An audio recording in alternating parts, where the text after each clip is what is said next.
Content warning: this episode contains discussion of the murder of two girls, including some pretty graphic conversations about crime scene images. Thanks everyone for listening. So today's going to be a pretty heavy episode of the Murder Sheet. We just went through a day of trial where the crime scene images were a big factor of what everyone saw today. The prosecution is still putting on its case, led by Carroll County Prosecutor Nicholas McClelland, and it got pretty disturbing today. The most of the prosecution case today was presented by the very capable James Luttrell, and the other member of that team, of course, is Stacey Diener. The defense side is Andrew Baldwin, Brad Rosie, and Jennifer Auger. We're going to cover everything that happened and even a bit more. So stay tuned. My name is Anya Kane. I'm a journalist. And I'm Kevin Greenlee. I'm an attorney. And this is The Murder Sheet. We're a true crime podcast focused on original reporting, interviews, and deep dives into murder cases. We're The Murder Sheet. And this is the Delphi murders. Richard Allen on trial. Day 3. The crime scene.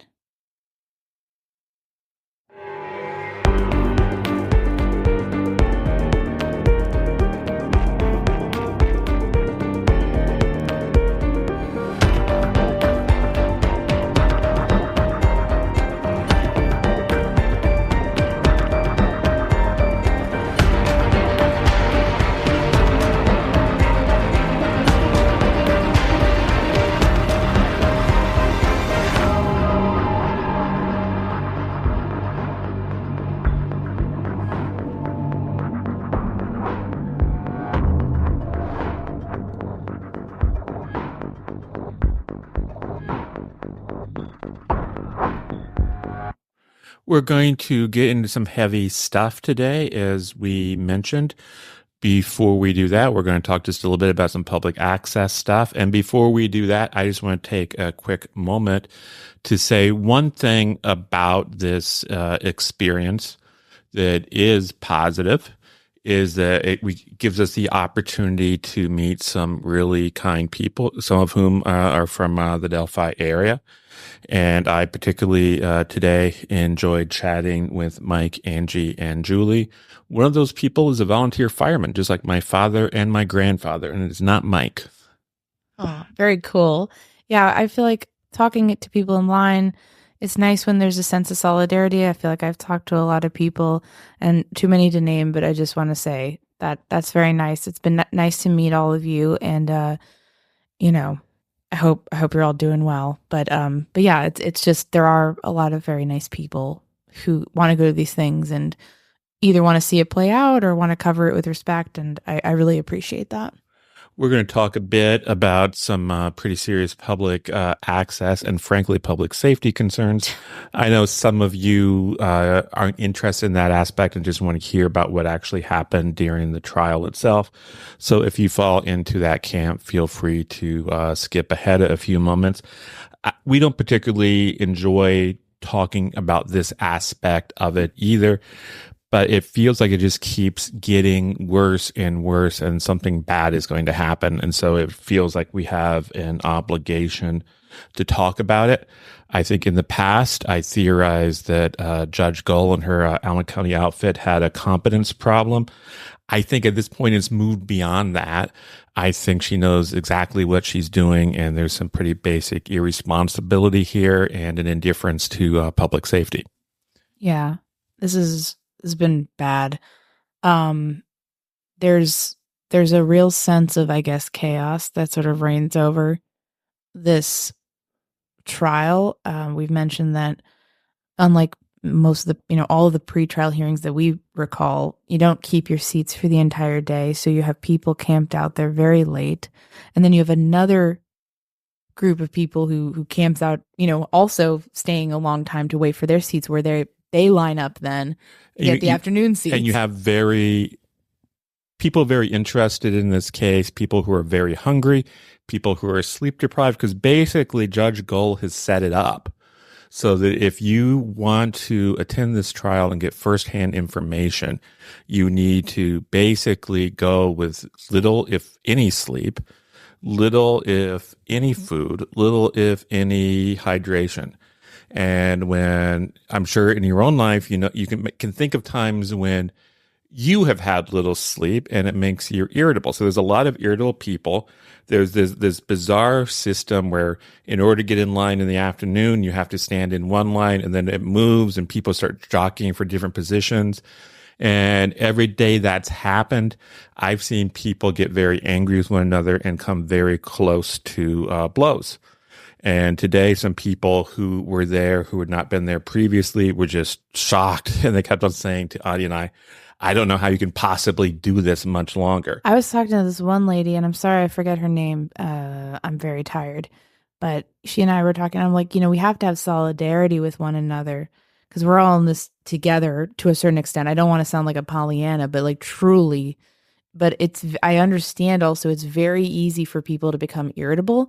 And we've seen verbal altercations. And let me just say, I don't believe this is something where the deputies are happy or the people who are tasked with guarding and ensuring everyone is safe are happy with this. I believe that they are hamstrung though, because they are basically, taking orders from the court, from the judge. And what I understand her orders to be are don't intervene, don't worry about it. You're not the referee of any of this. And I'm just going to say, like, a little bit of refereeing in situations like this would go a long way. And just simply having a process that people can follow. So having a designated spot where the afternoon people can line up and then be ushered upstairs. And then people who want to kind of try to go in for a second time can line up behind them. That would be fine. Or just let people who get in the morning keep their seat the whole day. That would be the best thing possible, I think. Before. Yeah. I think she wants the chaos. I think she's indifferent to the suffering of the public. And yeah, I mean, I don't mean to always complain, but somebody's going to pass out because like you can't drink water because if you have to go to the restroom, then you can't come back in. Yeah. So people can't drink, they can't eat, they can't sleep. She's creating a terrible system. And I have to believe no matter what criticisms you might want to make of Judge Gull, she's not an unintelligent woman. So she has to know what she is doing. And she has to know the effect it's having on people, and she's just indifferent to it. And also, over and above, the public has a right to know what's going on in that courtroom. And you shouldn't have to be willing to run a gauntlet of horror and torture in order to find out what's going on in that courtroom. What she's doing, in my mind, is deeply irresponsible and is an abuse of her judicial office. I just don't understand why you would do this to people. I really don't. There's so many easy fixes that would take no time to implement to make things a smoother and safer process for everybody. I don't understand why this is happening. It doesn't make any sense. There's no reason for it. It's an outrageous situation. It's entirely her creation.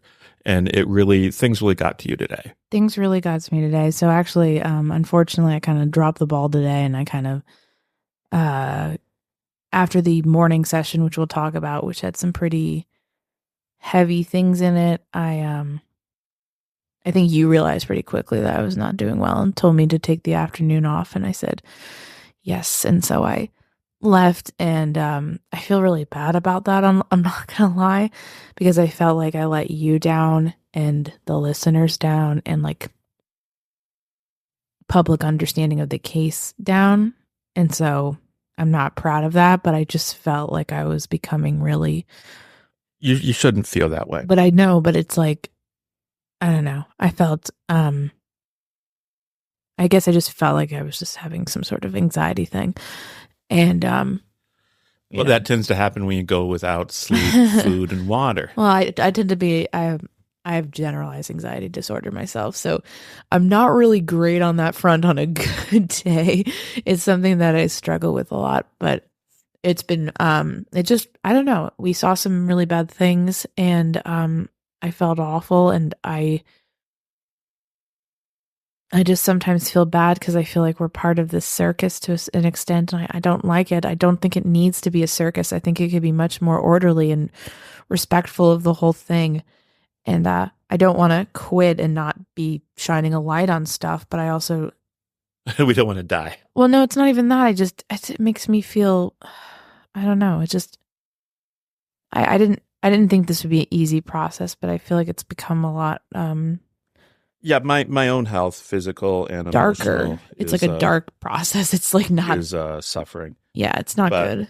But anyways, let's I apologize. So the afternoon session, the notes are completely from Kevin because I was off like hyperventilating somewhere. And before we start, I just I keep mentioning this, but I do want to mention that YouTuber Bob Mata, he has a reserved seat. He always strides in just a few minutes before court opens, and he is sitting in the defense section. And I just highlight that because if you choose to listen to or support him, you need to understand that what you are hearing is basically whatever the defense team wants you to hear because he is a part of that. And they are rewarding him for that with this seat. So it's not an unbiased take you're getting. He is a shill. And because the defense gives out those seats those are defense so seats. If you want to listen to a shill, that's entirely your decision. I'm just saying be aware that it is in fact a shill. So the first witness today was Darren Giacola. Who is that? Darren Giacola works with the Carroll County Sheriff's Office. He's been there since 2011, and he is now a detective. And so he is somebody who's important to this case because he was one of the first. Well, actually, on February 13th, 2017, which was the day the girls went missing, that was a day off for him. He ordinarily worked the night shift, 6 p.m. to 6 a.m. This was a scheduled day off. But he became aware via social media that the girls were missing. And so on his own, he came in to help. Yeah, once again, I feel like we're seeing a side of Carroll County that's not often talked about, where you have people in a small community willing to help out their neighbors, even in a situation like this where, this man had time off, could have enjoyed that, but instead was out working to deal with what everyone thought at the time was just some possibly tragic accident or a situation where they could rescue these girls who may have become injured or lost. And he mentioned that one of the things he did early on was he tried to look at some electronic devices from, I believe, Libby, but they were locked. So he wasn't able to get information out of them. So he went out to search an area. And where did he go? So I'm looking at my notes now. My understanding is he went out to the trails. Is that right? Like did he start off on the south side? Didn't he go out to the public access road? The public access road? That's Weber's driveway. Okay, so we're hearing a lot about Brad Weber's driveway. So the Webers are our family who live in that area of Delphi near the trails. They own some of that property. And and so, access road, things like that, that's all stuff that has been coming up quite a lot. And he talked about searching kind of this area with a flashlight. One thing I think the defense asked him at one point was just, or maybe the prosecution preemptively asked him, like, could you see far beyond the beam of the flashlight? And he noted, no. I'm sure anyone who's been out in the woods with a flashlight for whatever reason, that's not necessarily something it's going to help you with visibility, but it's not going to make it so it's same as daylight, obviously. Right. And he got notified around 2 a.m. that the official search was being called off. But right before that happened, he saw something interesting. Yeah, so this is something he saw odd, that he characterized as, quote, odd. And it was at the top of the bridge.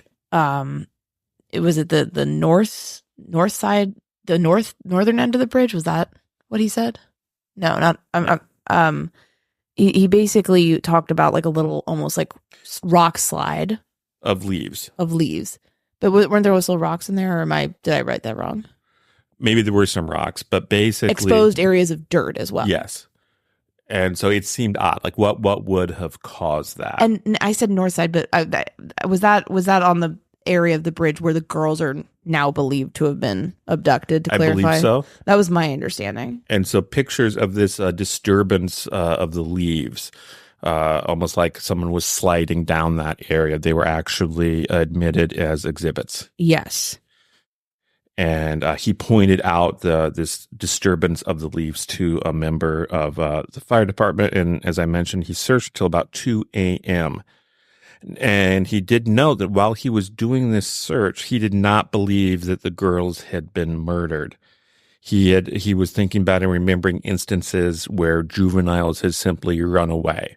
And so he was thinking it would be something along those lines. And he noted he didn't know the girls in question. So he didn't know like their characters or like if that would be something that would happen with them or their home lives or whatever. So it wasn't like he was making that assumption. It was just more of like, this may just be something where it's like some big misunderstanding. One of the best and scariest parts of running your own business is you have to be everything all at once. It's always interesting, but we've got to be your charming hosts, dogged reporters, savvy producers, engaging scriptwriters, diligent marketers, etc. All the time, all at once. All the while lavishing attention on our pup Nick and teasing each other incessantly. It's fun, but it's a lot. Fortunately, for all small and upcoming business owners, there's Shopify. They can help you wear all the hats at once. They're there to take stuff off your plate so you can drill down and focus on what moves you, what drives you forward, what you're really good at. I really wish we'd been working with Shopify when we first started. They're a game changer, a one-stop commerce platform that lets you do so much fast and conveniently. There's a reason 10% of all e-commerce in the United States alone uses Shopify, as well as millions of businesses around the world. It works.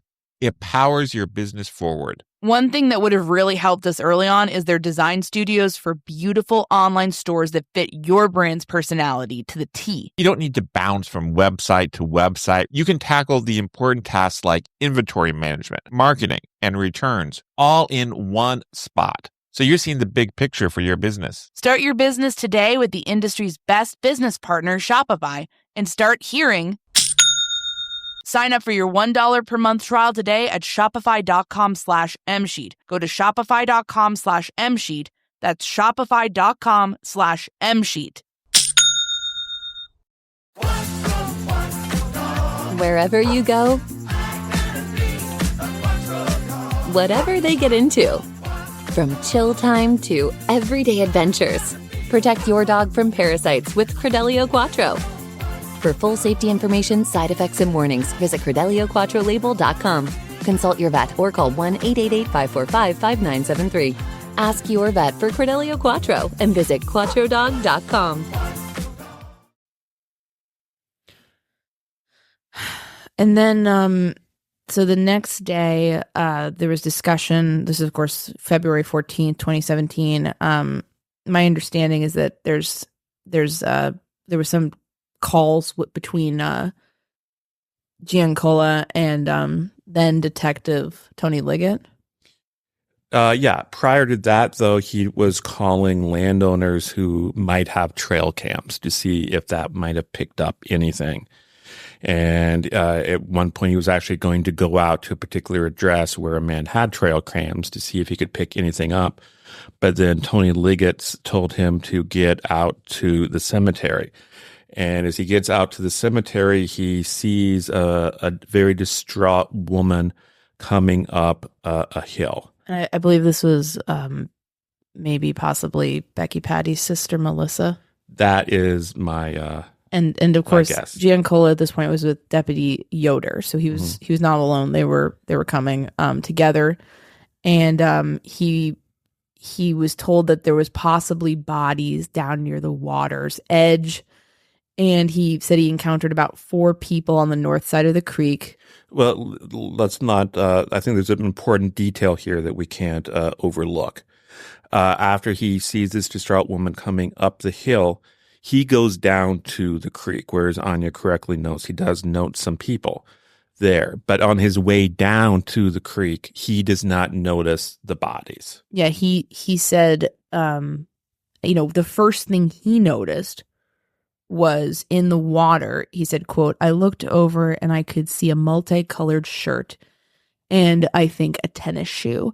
And these were visible in the water." That's the first sign that he sees that something's wrong. But this detail about the bodies, I think, is crucial because it underscores that it is very easy, even in daylight, even when you're in that area. This is like a wooded area. It's very easy not to see these bodies. It's very easy not to see these bodies. And this is a guy who is told there might be some bodies here. So this is a guy who is a trained observer who is looking for them. And yet again, I mean, the thing we keep hearing again and again from this prosecution's case is that people didn't see the bodies from certain vantage points, or it was hard to see. It's the woods, even though the foliage is, there's no, it's February, it's still not necessarily super easy just because the topography. And while that part of the, where the bodies were found is relatively flat because it's in, comparatively to some of the other areas, it almost seems like maybe there's almost a bit of issues with the landscape where it's not as even as you would think, and therefore things remain concealed. So now when he gets down by the creek, this is when he actually has the encounter that Anya spoke of. This is where someone tells him there's actually bodies behind you. And he had not noticed this. He turns and he sees something white. It's not obvious to him that it's bodies. So he goes over there, and that is when he sees the bodies. And he notes that both Abby and Libby had large lacerations to the throat, and both had large amounts of blood on them.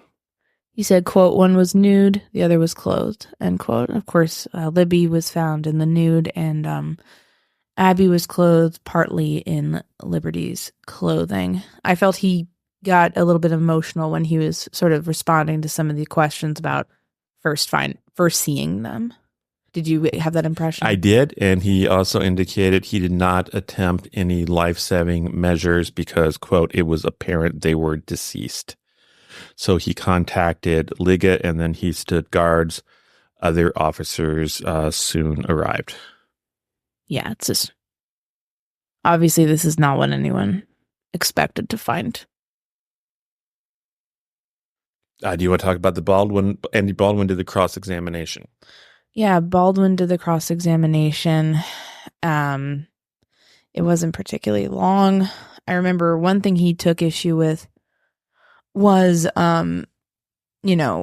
he wanted to, I guess, he wanted, this kind of one didn't really work out, but he was kind of like trying to gauge his reaction to the slide marks that he saw near the bridge. And he clarified again, like, I was surprised, like, he'd previously said, I thought that was odd. So he was just, kind of reiterating what he said already. He saw the slide marks with the flashlight, the dirt beneath the slide marks. And so that was, something Baldwin also asked something about like 4:33 a.m. He said you stopped the search at 2 a.m. and this was before 4:33 a.m., correct? And this, of course, is because their theory is that the actual killer of the girls, for some reason, turned on Liberty's phone at 4:33 a.m. as this actual killer or killers was in the process of returning the girls to the area where they had been kidnapped from for reasons which are unclear. Yeah. He also, Baldwin wanted to stress that the multicolored shirt was pretty visible. Yeah, and also Baldwin did make this point that I thought was good. Initially, Giancola said that both girls were kind of covered in blood, or kind of used language around that. And he got him to clarify that, Libby was certainly covered in blood. With Abby, it was mostly around the neck wound and maybe some around her. So it wasn't necessarily to the same extent that Libby. And then one really important thing, because this kind of potentially conflicts with the defense's theory of the case, was I think if the defense needs the girls to have been kidnapped, transported back, and killed on the site, then there would be no reason for them to have crossed the creek. Is that fair to say? Yes. I mean, unless they want to add that element to it too. But let's just say, like, that doesn't really make any sense. So one thing that Baldwin asked about was essentially about Abby's clothing. And he noted that he apparently thought that Abby's clothing appeared wet. Baldwin asked him to sort of say, like, was there almost like kind of a line, like as if, like, if you walk, if you're in your jeans and you walk through, a body of water, maybe like it goes up to the knee and all that's wet, but then the rest of it's dry. And Giancarlo didn't really remember some sort of delineating line there. He just had the impression that they were wet. And then he talked about how he had AT&T for his personal cell phone, and the Carroll County Sheriff's Office now has FirstNet through AT&T. Didn't really remember what they used back then, but his phone was working when he was receiving that call from Liggett and things like that. And then in Redirect, Dick McClellan brought out that in some general sense of things, you could almost think of this area around the Monon High Bridge as being an area where there's like peaks and valleys, not literal really big mountain peaks and really deep valleys, but just, where there's kind of dips and rises. And if you think of it that way, where the girls' bodies were found were in a valley. Absolutely. And then Baldwin declined to recross. There were some juror questions. Yeah. Do you want to talk about those? So one juror wanted to know more about the electronics that were mentioned earlier. So what kind of electronics was Giancarlo looking at? And the answer was an iPad tablet, perhaps. And the iPad was locked, and they didn't know how to unlock it. So all they could access from it at that time was like notifications of people who'd like tried to call them unsuccessfully. And so that did give law enforcement a list of phone numbers of people who were concerned about the girls. And so they called them to try to get more information, but didn't really get anything. Yeah. So, interesting that they're continuing to look at, all the details, and this is an engaged jury. And for all of you who don't know, because as we learned from talking with our friends, the prosecutors, Brett and Alice the other day, having jurors ask questions is not necessarily the norm in both states. Don't worry, everybody who are all you non-Hoosiers. The jurors are not just wildly getting out of their seats and shouting out questions. Here's how it works. They write down a question at the end. Judge Gull asks them, anyone got any questions, in a more formal way than that. The jurors hand potential questions to a bailiff who passes it on to the judge, who then has a sidebar with the parties in the case, and everybody gets to okay it and say, yes, this is an appropriate question. And then she reads it aloud, addressing it to the witness. And that is how the system works. And it's an opportunity for both attorneys, both sides rather, to kind of get a sense of where the jury's head's at. So from here on out, the witnesses that testified they were CSIs. They were crime scene investigators. And the prosecutor who presented these witnesses was James Luttrell, who was also the gentleman who dealt with this sort of testimony at the 3-day hearing over the summer. He was the person in that hearing, got a lot of details about the murders of the girls from a blood spatter expert named Pat Cicero. I think it might be pronounced Luttrell. Luttrell. I apologize. No, you're fine. I'm very, very tired. He really does. I apologize to him and to his family. He really does a great job with this sort of thing. He is able to, in my mind, to really present an air of calm and empathy and dare I say grace when he deals with these very tough questions and very, very tough details. So in my mind, he was a really good choice to handle this. Yeah, I agree, especially after the Pat Cicero experience, back then. I thought he was a good choice for this. I think everything you say is completely accurate here. Yes, he's very, very good at this. So the first witness was Sergeant Jason Page, who a crime scene investigator for the Indiana State Police. He explained that crime scene investigators document a crime scene with photos, sketches, notes, fingerprints. They look for trace evidence. One thing I found really interesting about this man was a detail in his background that I did not expect. You know what I'm referring to? No, what? He graduated from the Heron School of Art of IU. Oh, yeah. Yeah, that was interesting because he's like an expert in photography. Yeah. Which, I guess when you think about it, you want to have a person who does this sort of job, to really understand, cameras Yeah. and photography. And so it's just me being a naive and foolish man who mispronounces lawyers' names and No, you're not a doesn't naive and understand. foolish man. You're very good. I love you.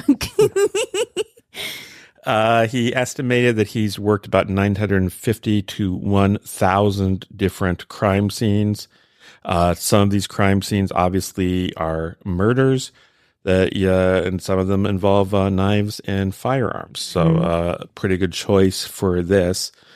And do you want to talk about how he got involved in the case? Well, my understanding is he came into things February 14th, 2017, day the bodies are found, and he was not alone. The lead crime scene investigator on the case from the Lafayette, Indiana State Police Post was Brian Olehy. Am I saying that right? I believe so. Olehy. So, Olehy, they're both at the same level, I guess, and they're both assigned. But I think Mr. Sergeant Page was with the Peru Post. So it's not at all unusual for them to collaborate, especially on a case like this where it's, definitely needs a lot of crime scene investigation. And, they often do a lot of work with other agencies and whatnot. So he parked his vehicle at the cemetery and walked down a steep hill. And then there was also another CSI, Wayne Gatzman. Dwayne Gatzman. Dwayne Gatzman, and they came up with a rough plan. Meanwhile, at the same time, one must remember that a dive team was searching Deer Creek. The girls, so articles of the girls' clothing had been dumped in Deer Creek, so they were trying to look for more evidence in there. And one of the things he does, as we mentioned, is he takes pictures. And he took pictures of the crime scene. And I did not know this. The other day, I believe in our, perhaps it was our Saturday episode, I said in some way, the testimony I was hearing reminded me of 9/11 because that's when the whole world changed. We have a September 10th world, we have a September 11th world. And it feels like on the day these girls went missing, that was kind of like a 9/11, a cataclysmic event in the lives of the city of Delphi and to some extent in the lives of all of us who care about those girls. And what's interesting is the World Trade Center was destroyed and people called that ground zero. And these crime scene investigators referred to the area immediately around the bodies of these two precious girls also as ground zero. Yes. And he took pictures of it and they showed those pictures, and including close-ups of the wounds, the gruesome wounds. And it was disturbing to see. It was really disturbing to see. It was a lot. There were like a lot of exhibits, kind of going through each one to describe them. Some of the crime scene pictures weren't graphic necessarily because they were more of Page talking about, here's the landscape. I mean, the goal here is to take the jury into the crime scene so that they can better see and understand it. And so a lot of them were that, but there were other ones that were, hard to look at.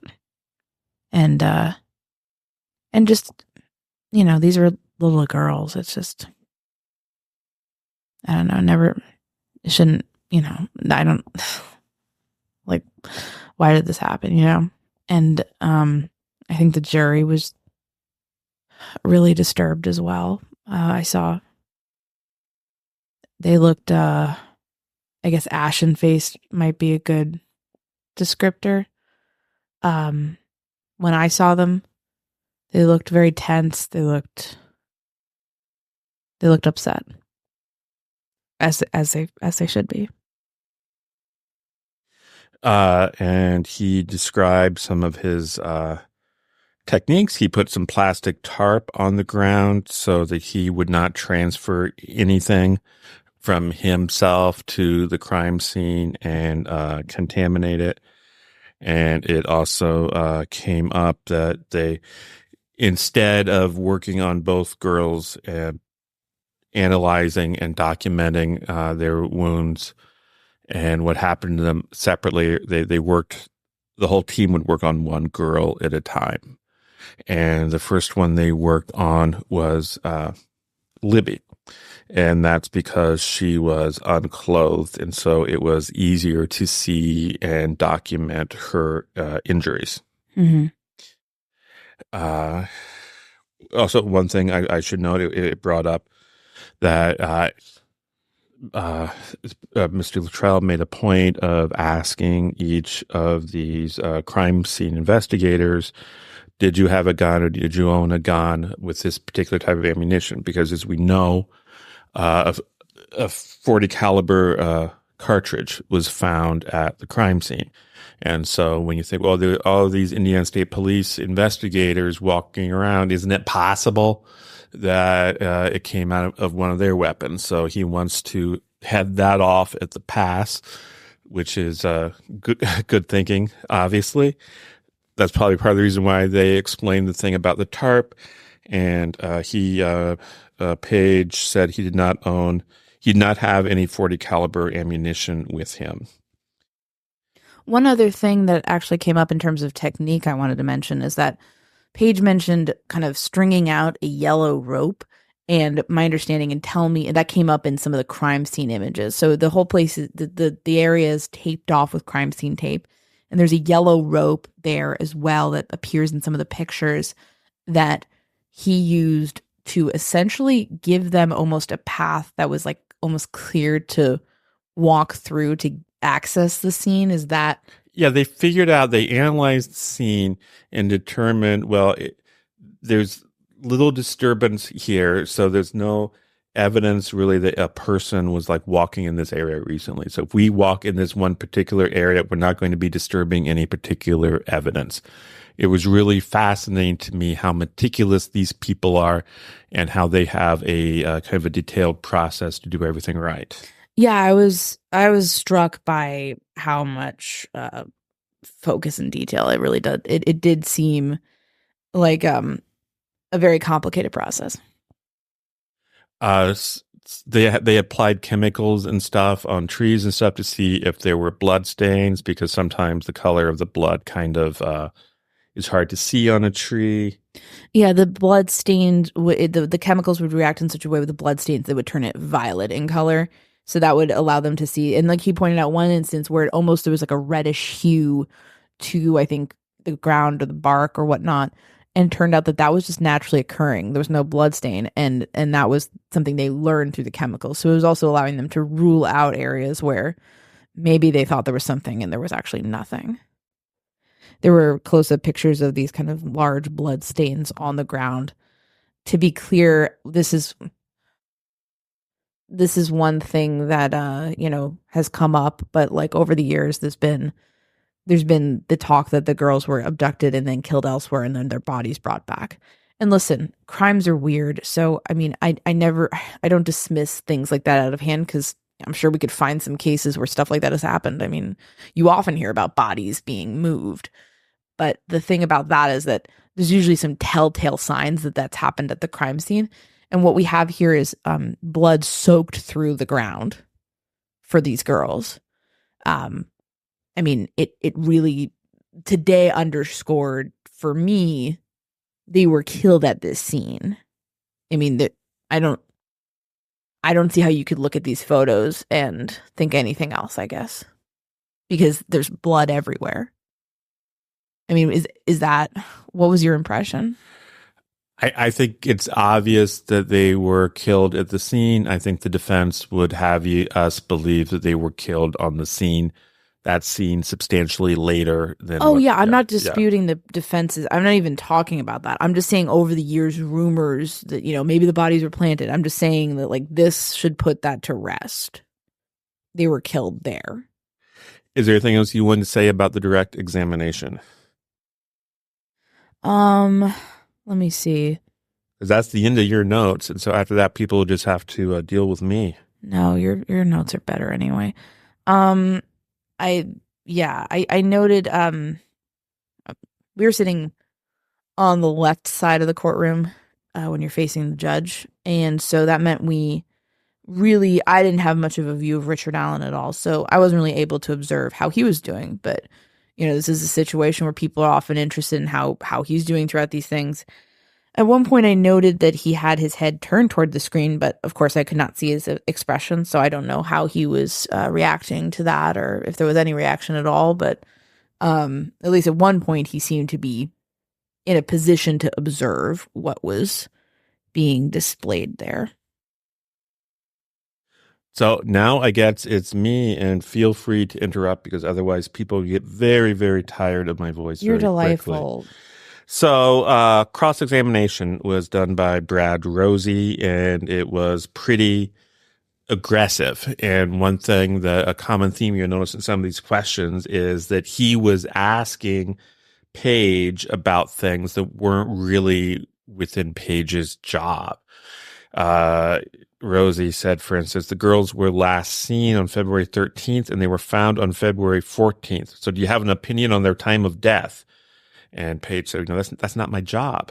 And then Rosie started raising some distasteful issues that I think these were raised by Baldwin on Saturday.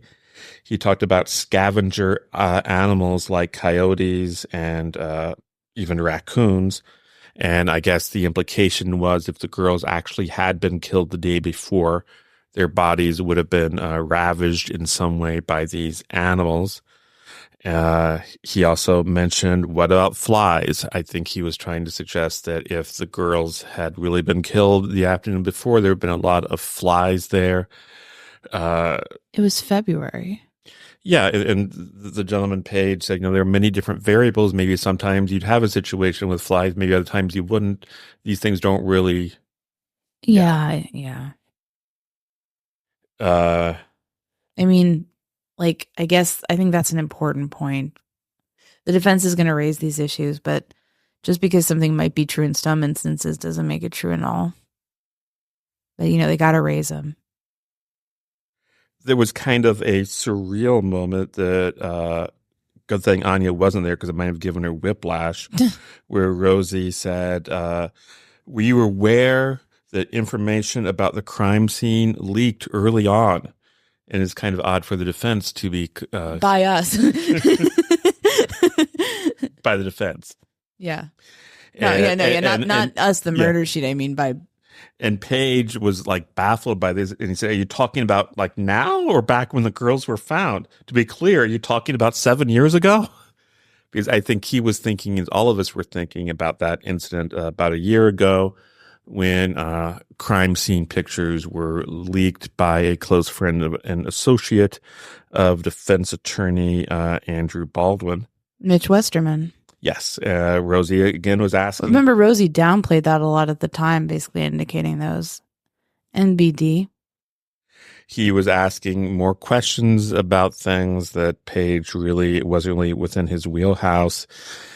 He was asking Paige, was there a rape kit done on the girls? And Paige said, well, maybe at the autopsy. I didn't attend the autopsy. So he's basically conflating CSIs with coroners and medical examiners. Because obviously they're different things. What do you think the strategy is? Just to make him say, that's not my job, and make him sound lazy or something? Your guess is as good as mine. The jurors will be like, this guy's not doing anything. He was saying, Rosie was saying, was there something unique about the sticks on the bodies? And Paige was saying, no. And Paige says, are you asking my opinion about the stick placement? Rosie wanted to know if the sticks were examined. Paige said they found nothing of significance on the sticks. They asked the question about Abby's clothes being wet. And the answer was that it was obvious, at least to Paige, that she was in the water up to her knees. Which I imagine would be a pretty difficult thing to overcome I don't know, that. How does that fit? I want to know how that fits into this defense theory. Is the defense theory that they were brought back to the general woods, they escaped momentarily, ran through the creek, and then were caught? I'm very interested to hear the details of the defense theory because this is coming out bit by bit like how are this. you maybe they're trying to have it bit by bit so they can kind of tailor and adjust as more facts come out. But it just feels like if multiple people are saying that, her clothing was wet or damp, it feels very difficult. Like how do you account for that? It didn't rain as far as I'm aware of. So what how does this fit into the kidnapping element of it? And by kidnapping, I mean kidnapped, taken away from the scene, brought back, Libby's phone turned on, dropped, the girls are killed so that Abby falls over the phone and Libby's shoe. And how are they, how does this happen? How are they wet?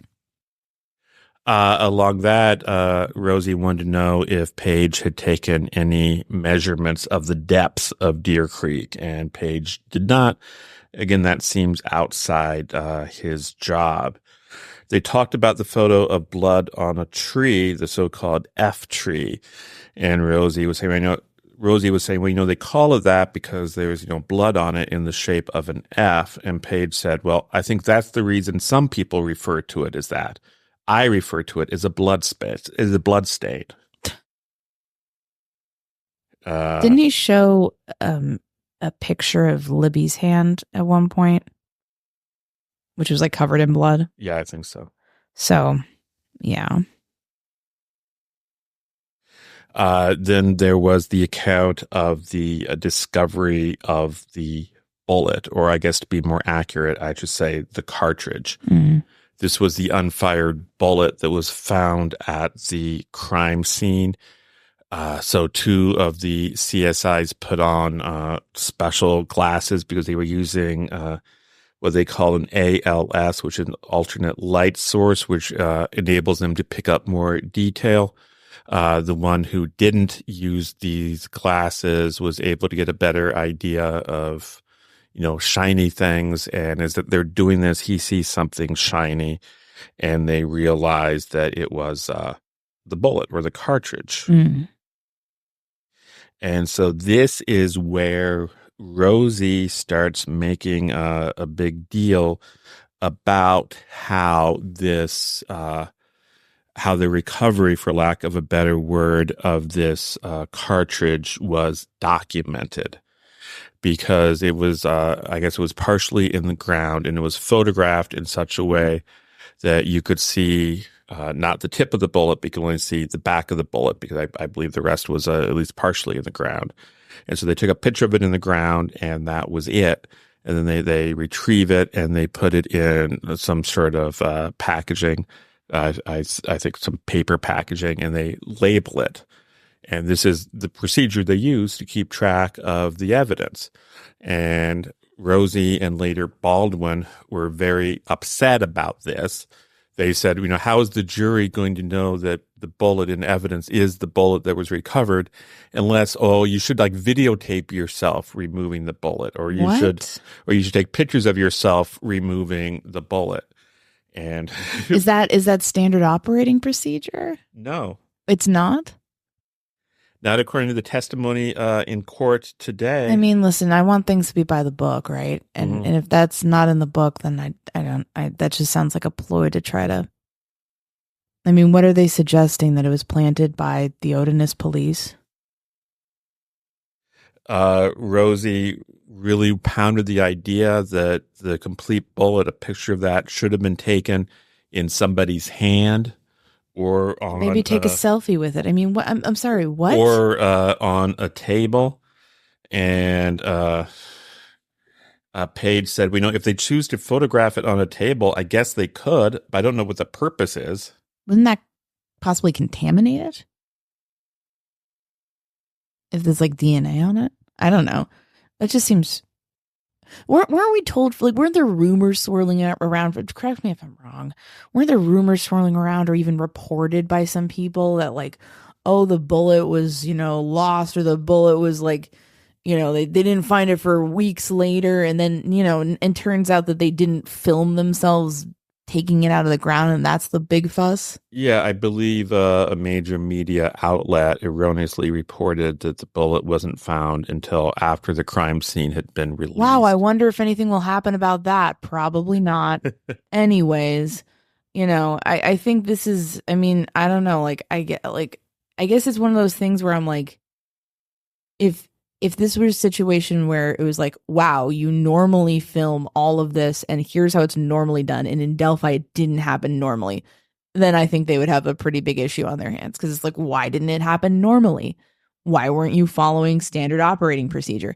If it's a situation where it's like, why didn't you do these random things that we're suggesting now years later, even though you never do that in any other case, then I don't know. I guess that doesn't hold as much water with me. Then Rosie brought up something that sounds vaguely familiar to me, but I can't quite place it. I wonder if you can, and if you can't, I'm sure somebody out there can.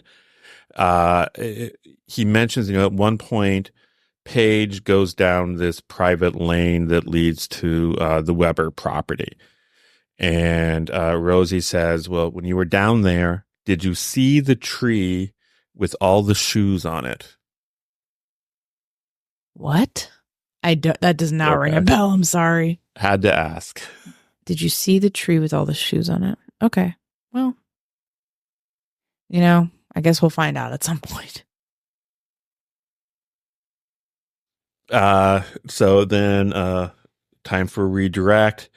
And since Rosie had brought up bug and insect activity, Prosecutor Luttrell asked, did you notice any bug or insect activity? And the answer was no.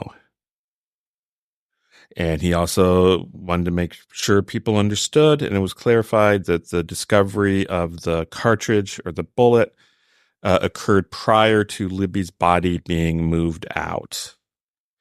And Luttrell also asked, if you had taken a picture of the cartridge on a table, would that give you any more information about it? And the answer was no. I just think that sounds really arbitrary. The recross was, aren't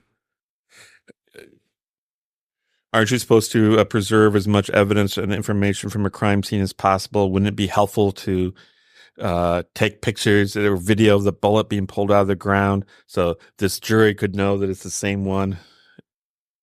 So yeah, they are suggesting basically that the possibility exists of a bullet switch, which is interesting because they are alternatively suggesting that ballistic science is bunk and that it can't be trusted. The ballistic science is bunk. It can't be trusted. You're going to see with your own eyes. This is what they said in Voir dire. You're going to see with your own eyes that it's not a match. It doesn't match. Well, by the way, it is a match, but it was planted. Yeah, it's like, okay, I don't know. I guess you're trying to attack it from all angles and maybe hope one of them sticks. Is that good, or does that just confuse people? If you give people as many reasons as possible to have reasonable doubt, that's not a bad strategy. Yeah, okay. So they're gonna do what they're gonna do. So the next witness of the day was Dwayne Gasman, who is retired from the Indiana State Police. They asked him how long he'd been retired, and he said 3 years and 1 month ago. So he knows exactly how long he has been retired. He spent the last 20 years of his career with the Indiana State Police in the laboratory as a criminal, as a CSI crime scene investigator. I thought this was a guy you looked at, you could tell this guy has done a lot of testifying in court, because like virtually every time he was asked a question, he would kind of nod and then he would turn and look straight at the jury and answer it in loud, clear voice. He's trained to do it. And his story that he tells has a lot of similarities to the story that we just heard from Paige. Mm. He was at the Lafayette post of the United States Police. He gets word about this catastrophe in Delphi of the girls' bodies being discovered. So he goes there. It's February 14th, 2017. He arrives at 1:11 p.m. He walks down the trail to ground zero. A barrier tape had already been set up. He starts taking pictures of the scene. And he says what you do is you start taking pictures like far away from the scene to get as much detail as possible. And then gradually you start moving closer and closer. That's what Paige said too. Start wide and then get more and more narrow. After that, he is also the one who took some aerial photographs of the scene from a helicopter. Again, to cut off the possibility of the cartridge being from his weapon, he was asked, and he said he actually was not carrying a firearm at all when he was there because he always thought that the gun was too big. And when he's wearing a suit and working, having a holster that kind of pokes at him as he like kneels down to do work, just he found annoying. So he had developed the habit of just leaving his weapon in his vehicle. That sounds like something you would do. Yes.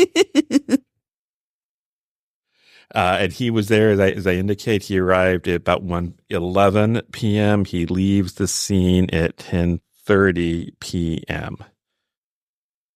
And they started showing some pictures he took, including one of the injury to Abby's neck.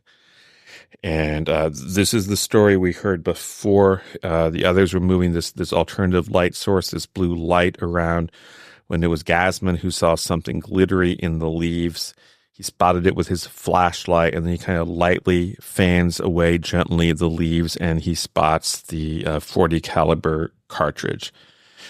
He could just see the head stamp of the cartridge. It was kind of stuck in the ground. So it was collected, and there were no other cartridges found anywhere within the crime scene. People had speculated, oh, maybe people have cartridges or whatever from hunting. That does not appear to be the case. No. And then we talked about the sticks. As we all know, there were sticks on the bodies. These sticks were examined. He says they were systematically documented and then set aside one at a time in a pile. And they actually left the sticks at the scene. And he indicated he believed there was no blood on the stick. Some had moss on them. They seemed kind of crumbly. And he had never heard of people getting DNA from sticks before. So they decided they have no value, and they didn't think it would be reasonable to expect DNA results from them if they took them to a lab. So why take them to a lab and expect them to do stuff they can't do? How quickly did they get them after they did that? He says they went back and collected the sticks on March 3rd, and he took them to the Lafayette Post. He knew where the sticks had been left. They were in like a little pile, and so he gathered them and took them to the Lafayette Post. Sounds like somebody got yelled at. Sounds like someone got yelled at. I mean, I would have preferred them to just take the sticks immediately. But I mean, my understanding is that bark is not very good for DNA. But I think you should just do it. What if there's a hair tangled up in one of them? That's my take. Yes. Then this cross-examination was done by Andrew Baldwin. He said, wait, no, should bullets found at crime scenes be photographically documented? And well, did they talk about the sticks? Because I feel like I would have made a bigger deal about that. There's talk about the sticks. Okay, they got some sticks. Don't get ahead of us. It's not stick season yet. Oh, sorry, that's a terrible joke. So he agreed that the bullets should be photographically documented. But Baldwin kept on returning to this point. The jury needs to know that the bullet taken from the ground is the same one presented to them. Maybe it could have been videotaped if someone picked it up. And the gentleman disagreed. The witness disagreed, said, taking it out and handling it so you can tape it, so you can videotape it, that risks some of the integrity of it. And yeah, because wouldn't that contaminate it? Or like if this touch DNA, wouldn't that be, I don't know. I guess I'm just like, let me just try to because if the defense is saying this and that's normally done, then I see their point and I feel like that's a reasonable thing to make. But that's not normally done at least according to these witnesses. At least according to these witnesses. Because if it's not normally done, then I'm like, okay, then you're just kind of just being arbitrary and moving the goalposts, frankly. If it's something that's that's the standard and people are just not following that, then obviously it's more serious in my opinion. Baldwin made the point, you did not document that clothes on Abby were damp. Baldwin asked at one point, would you agree this was a very odd crime scene? And the answer was no. Really? Then we get back to what you want to talk about. You want to talk about the sticks. He says that someone told him to go get the sticks. And Baldwin says, was it a mistake not to collect those sticks? And the witness says, I don't think so. And Baldwin said, if these sticks were kind of rough, couldn't they have gotten the killer's skin cells on them? And the witness says, well, not if he wore gloves. Yeah, but they don't. And Baldwin said, did he wear gloves? And the answer was, I don't know. I feel like that was a mistake not to collect the sticks sooner. Are you falling asleep? No, I'm not. I'm fine. I feel like it's not. I feel like that's a reasonable criticism from the defense of this CSI team. I think generally they were relatively thorough. I think the stuff about the bullet seems ridiculous, but I think it's fair to knock them about the sticks. Again, it seems unlikely that would result in a law, but you never know. And sometimes having that extra thing, like just to be thorough, I guess. Baldwin said, did you ever go down any suspected paths that the killer might have taken to look for shoe prints or what have you? And the answer was, I wasn't asked to. I think it's entirely possible that at this early stage of the investigation, they might not have had an idea about where the killer might have walked. Mm-hmm. Yeah. Baldwin said at one point, do you know who Brad Weber is? And the witness did not. So Baldwin moved on. Brad Weber, of course, is the owner of the house at the end of this so-called access road. And it's this access road that plays a key role in the defense's theory. Yes. Also, they want to establish the time of death for the girls because that's very important for their theory. And one way you can establish the time of death, of course, is by getting the body temperature of the body when you find it. When you say they want to establish, you mean the defense? The defense really wants to establish the time of death. Okay. Now, I don't know anything about what was said, obviously, because I wasn't there. But my understanding is time of death pinpointing, first of all, is not always super reliable, but second of all, can really be thrown off by extreme temperatures. Like, the bodies were overnight in February. So I'm going to guess that there is no time of death because that wouldn't be accurate. And that the defense wants to play with that. They want to have a time of death and they want it to be many hours later than what the prosecution does. Yes. And as I was mentioning a moment ago, one way you can establish time of death to some degree is to look at the body temperature of the dead body. And so Baldwin said, what was the body temperature of the girls when you were there? And the answer was, I don't know. And Baldwin was like, what, you didn't take their temperature? Wasn't that a big mistake? And the answer was no, because you don't want to insert anything to take someone's temperature when they're dead if there's any possibility at all that a sexual assault might have taken place. Because if you do that, you might mess up some of the evidence of the sexual assault. And so Baldwin here had a very interesting response to that.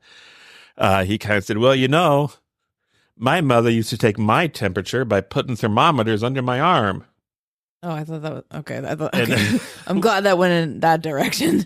And Luttrell objected, like, why do we care what his mother did? And Jesus, he didn't say it quite like that, but pretty basically. And of course, you don't get someone's core body temperature by measuring their temperature under their arm. Yeah, it has to go inside the body in some way. Yeah.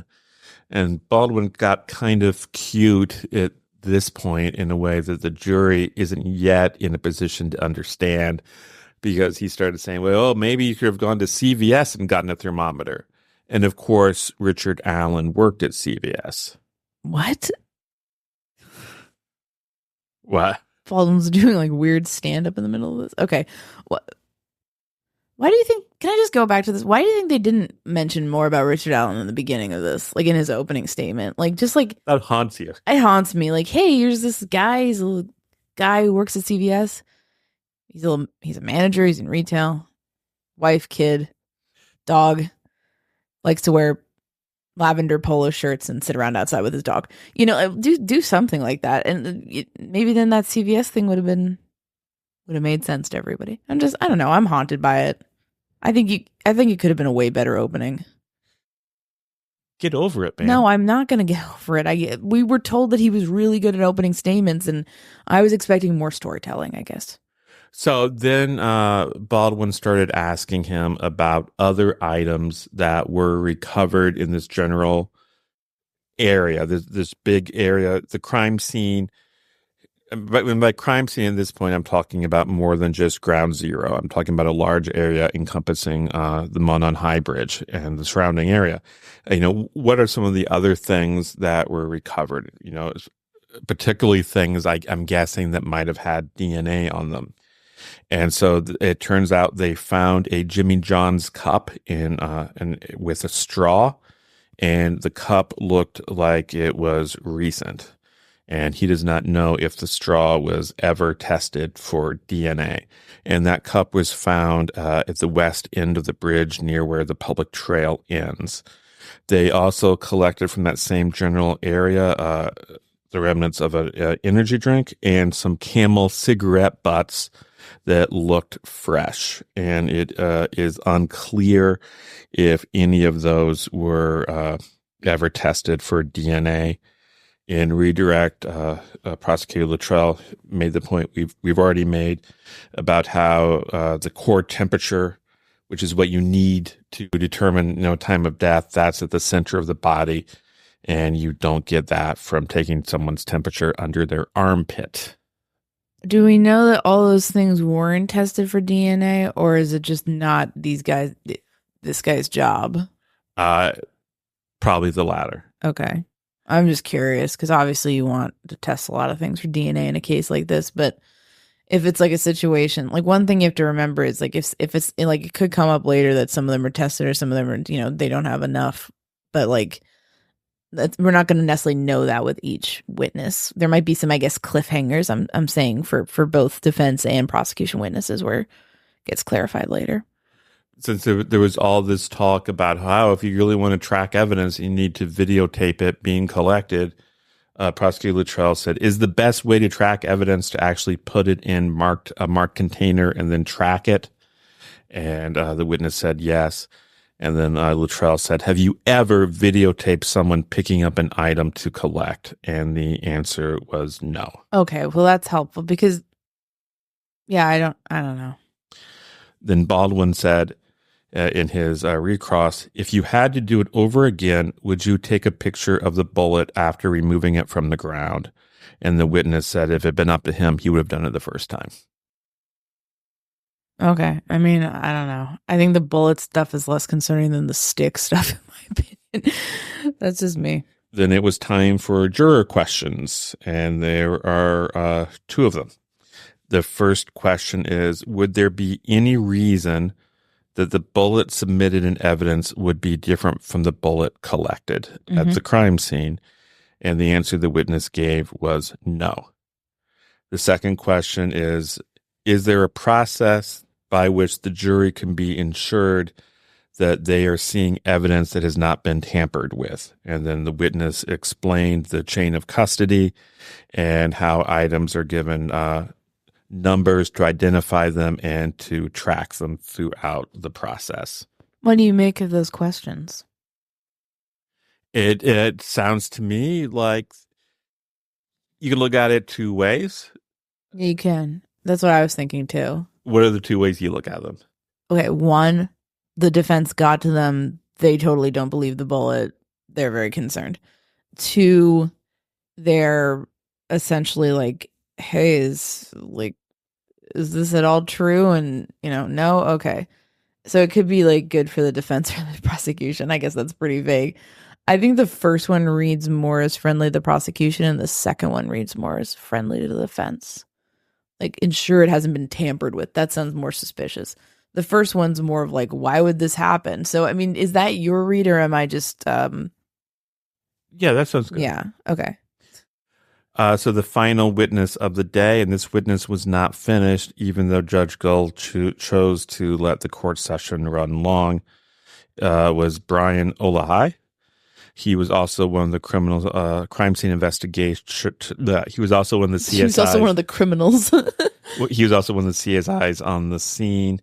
A lot of this is repetitive. On February 14th, 2017, he received a call from Carroll County Sheriff's Detective Kevin Hammond telling him about what had happened and requesting that he assist at the scene. So then he's the one that calls in Page and Gassman. He'd worked with them in the past. Olahai went to the cemetery. He located Detective Hammond. The two went down a steep ravine that led to Deer Creek. Particularly, it was a heavily wooded area. Olahai said it was a typical Indiana forested area along a river. He estimated that the temperature at that time was approximately 55 degrees.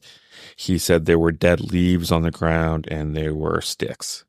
As he came down the hill, he saw crime scene tape being set up, and he instructed them to make the crime scene as large as they could so not to risk leaving anything out. He was not carrying a firearm because he knew he would be going up and down a hill. And the guns he did own took 9mm and .45 caliber ammunition. Okay. He talked about how the wet clothes that were recovered from the water were taken to a special drying room at the Putnamville Post of the Indiana State Police. This was news to me. I didn't know these things existed. It's a special room that moves filtered air around to dry it. And he said you really want to dry wet clothes and stuff that are being used in evidence as soon as you can, because you don't want to risk mold or mildew damaging evidence. And then he talked about how he too had taken a lot of pictures. And so then he started going through some of these pictures. And again, they're very similar to ones we have seen before from the other witnesses, some pretty bad pictures of some of these wounds. He also talks some about how some of his processes work. If you want to do a DNA swab of a murder victim, and you're hoping to find DNA from the killer, he said you really want to look for an area on the body where there's a lot less blood. Because he said the blood is from the victim, and that would mute any DNA from the killer. Yeah. He said it's like you're at a rock concert and everybody is yelling, but there's one person that's whispering. And you'd want the whisper, but you couldn't pick it out because of all of the noise from the victim. Okay, so the bloodiness of this scene seems to have been something that was a problem. But they did find some areas on the body to take DNA swabs from. Right. He said both girls were cool to the touch and rigor mortis had set in. I mean, they did DNA swabs, but obviously DNA didn't materialize in this case. He mentioned that Abby's clothes were wet to the extent that she seemed to have been in the water at some point. Okay. And yeah, again, that's what I was talking about with the problematic for the defense's theory. I'd be curious if they had some kind of explanation for that. Another thing I was, I mean, I'm going to ask you a question at the end, because this is kind of where the rubber meets the road in terms of opinions, I guess.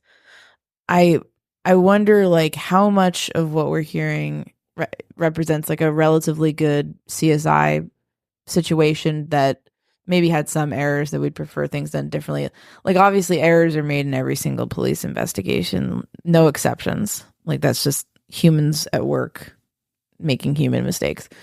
But, how much could be, just the defense kind of making stuff up, or how much could be actual problems, And are those problems big enough to be concerned about the integrity of the case? And I'm going to get your opinion, but you can say what you're going to say first. I'm sorry, I'm Go rambling. ahead. Well, no, that was it. That was a great insight. I'm sorry. Sorry to disappoint. So what was your question? Do you think that these mistakes were like run of the mill kind of mistakes that, in terms of like, I'm thinking Yeah. specifically, I guess I'm hung up on the sticks. Do you think those are pretty run of the mill? Yeah. Yeah, that's kind of my sense, but I don't know. I can definitely understand the defense beating them up over the sticks. The bullet seems a lot more marginal than was rumored. So these pictures were being shown on a screen that was positioned in such a way that it could be difficult for prosecutor Dick McClellan, where he was sitting to see it. And how would you describe the setup? It's like everybody's sitting at one big table, isn't it? It's really weird.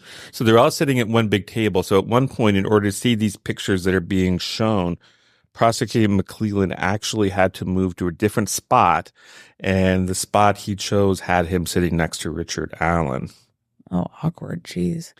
He mentioned, the witness mentioned that they found the cell phone underneath Abby's body, and there was condensation on the screen. It was a purple-colored case, Harry Potter themed. Oh. It was directly under the small of Abby's back, underneath a shoe. Each body was placed on an item kind of similar to a twin bed sheet. They were wrapped in these sheets and then put into a body bag, which was zipped. And the reason for the sheet was just to make doubly sure that nothing of potential evidentiary value was lost. And then they were transported to Terre Haute, Indiana for the autopsy.